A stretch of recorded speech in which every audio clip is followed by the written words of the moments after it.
ada kekuatan dari orang yang secara de jure itu sudah tidak berkuasa, tetapi secara de facto masih menguasai institusi hukum kita, terutama institusi kepolisian. Dan kekuatan itulah yang digunakan untuk melakukan sejumlah tindakan meskipun dikritik oleh masyarakat yang ujungnya jelas memenjarakan warga negara, rakyat. Saya mau betulkan sedikit, ya kan? Sebenarnya mereka ini menuduh ijazah orang palsu, makanya kalah terus. Kenapa? Mereka tidak mempunyai bukti ijazah yang asli ini, yang original ini, mereka nggak pernah meneliti, ataupun ijazah palsu yang original. Yang diteliti Roy, makanya saya bilang, sampai hari ini saya mengatakan bahwa penelitian dan pembuktian dari Roy CS ini kosong.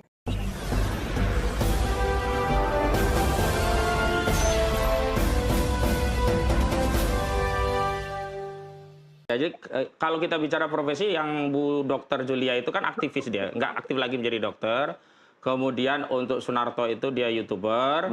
Kemudian untuk Rahmat Hindran dia aktivis TPUA-nya begitu. Oke, jadi Rahmat aktivis TPUA. Ya, ya. Kalau Julia sendiri? Dia orang yang sering diundang oleh TPUA begitu. Oke.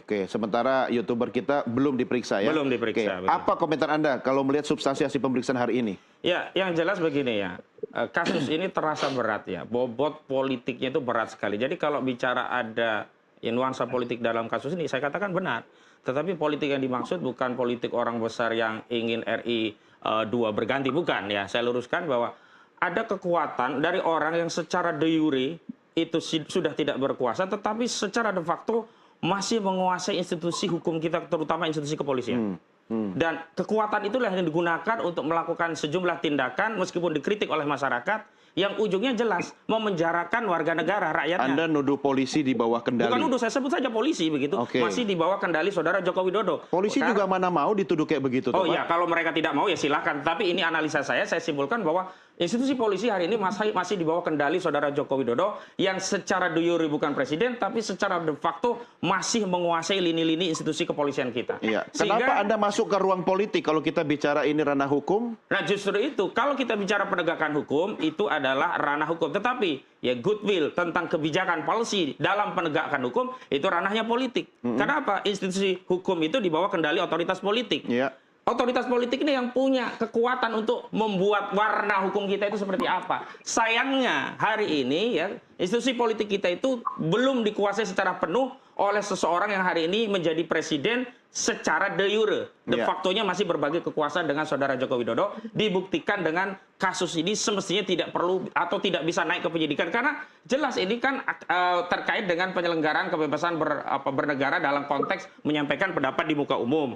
Lalu kritik itu dinarasikan sebagai kejahatan. Setelah dinarasikan sebagai kejahatan, fitnah, pencemaran, keroyoklah ini ya anggota-anggota kubu Jokowi ini membuat laporan banyak-banyak keroyokan ini gitu loh. Dan kalau mereka mengatakan akan jadi tersangka, ya wajar mereka sudah menakar bahwa entitas institusi Polri masih di dalam kendali mereka dan kemudian mereka berani menyatakan ujungnya adalah tersangka, ujungnya terpidana. Walaupun dalam proses hukum dalam penyidikan berhenti karena tidak ditemukan alat bukti itu biasa. Buktinya ada SP3. Ya, itu bisa terjadi kan? Itu bisa terjadi. Tapi kan masih proses. Ketika ada prejudis yang tadi dikatakan akan ada tersangka dan seterusnya, lah kami kemudian mengaitkan dengan apa yang kami rasakan di lapangan. Oh wajar. Ya, tapi belum. Kan belum final. Nah, belum karena itu melalui juga. stasiun ini saya harus kencangkan suara ini agar tidak terjadi. Karena kita ingin institusi polisi kita lurus. Ya, benar-benar menjadi penegak hukum, bukan menjadi alat kekuasaan. Atau jangan-jangan Anda mengencangkan narasi tadi karena ada indikator Anda akan salah atau kalah begitu? Oh tidak, persoalan salah, kalah dan seterusnya itu hal yang biasa bagi seorang advokat. Tapi kalau kita ingin bicara tentang kebenaran, keadilan,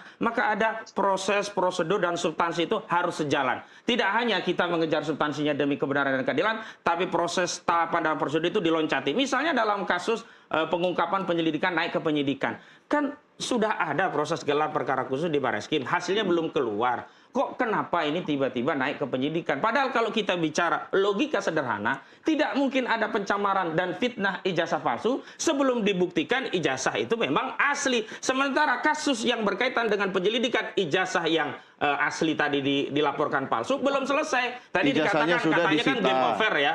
Lah justru kalau dalam tahapan prosedur penegakan hukum ini bukan game over, baru awal. Tahan dulu. Kesempatan sama saya berikan. Bang Silver, silakan. Komentar Anda. Ya, makanya saya bilang tadi, Bang, ini kan pengembangan, ya kan? Pak Jokowi dan teman-teman yang melaporkan itu memberikan video-video dari peristiwa yang terjadi.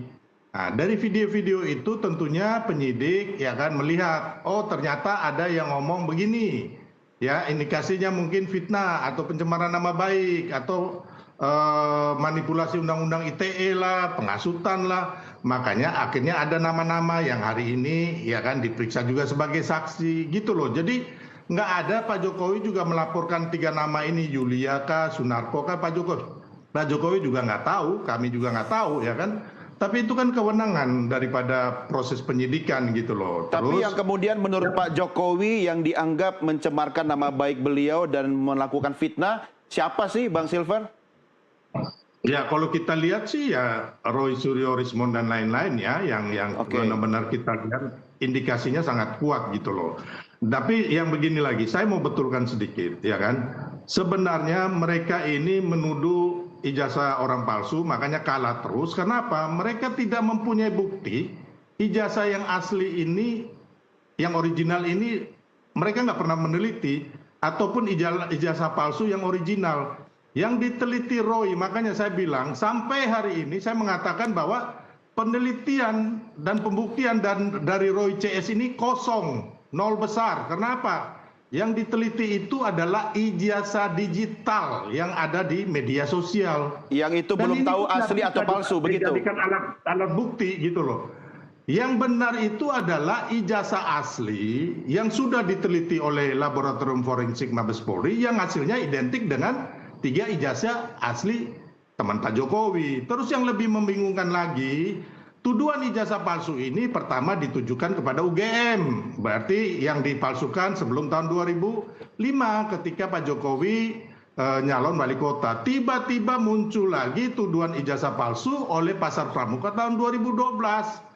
Jadi ini sama sekali kosong gitu loh, Bang Hosinuddin ya. Jadi Anda harus membuktikan, Anda yang mendalilkan, ya kan, Anda kalian yang menuduh orang, kalian harus buktikan dulu gitu loh.